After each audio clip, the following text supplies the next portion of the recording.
Kapatid, nabuhusan ko na yung isang poste na GI pipe yan. Kasi bubungan ko to grahe to. Yan. Itong kabila, puputulin ko pa yung lagyan ko pa ng poste ito. Puputulin ko pa to. Ang poste dito. Bali 3 poste pa. Yung kabilang dulo, napustihan ko na rin yan. Kasi gawing grahe itong side na to. Yung kusina, yung extension, binubuhusan na rin yung poste yan. Pero may forma na. May buhos na yan kapatid ito. Yan. May buhos na yan. Yan. Binuhusan para tumibay yung hollow blocks. Kasi hindi siya ma-straight ng asintada pag walang buhos. Kasi baka tumumba yung pader kasi walang poste. Ayan, may buhos na matibay na yan. Kakabuhos lang namin.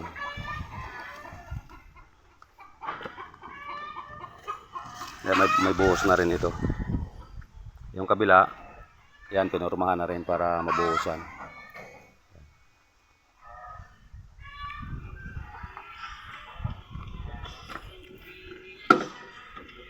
Yan, okay na. Mabuhusan na. Dalawang poste. Tapos ito, ang sunod niyan, decorated block ang ilagay dyan para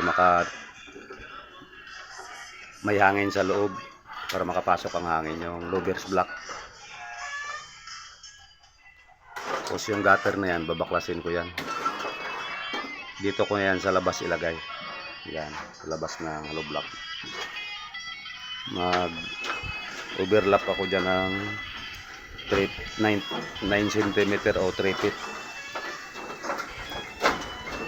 Tanggalin ko yan. Ito lang aircon, hindi na pwedeng tanggalin to, hayaan lang muna ito. Kasi dito na lang niya ipwesto yung kanyang rep.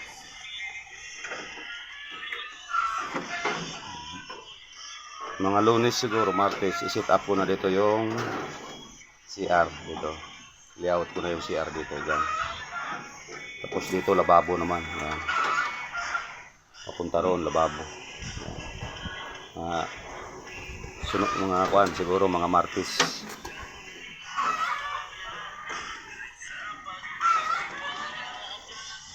Ito yung buhay construction mga kapatid. Pag natapos ko yung extension na yan, yung sa terrace na naman, dito naman ako sarap. Yan, i-layout ko naman dyan yung terrace dito. Tatanggalin ko na yung tolda para yan yung tolda na yan, tatanggalin ko yan, i-layout ko dito yung terrace. Mag-extend ako dito ng 2.5 meters para terrace diretso doon sa kabilang dulo. Ayun sa may pinuste ko doon, tinayo kong poste na GI pipe yan. Mula dito. Ayun sa may tusok. Diretso doon.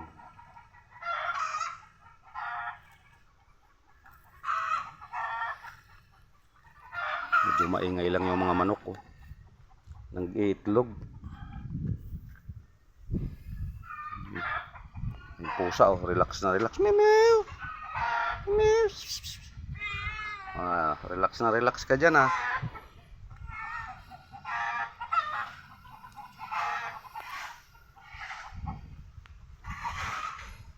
Yan, may mga manok din dyan sa kulungan dyan, kapatid dyan, kulungan ng manok.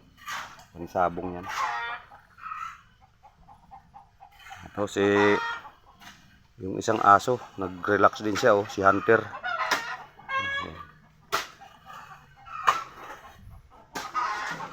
Bye bye mga kapatid. Good morning.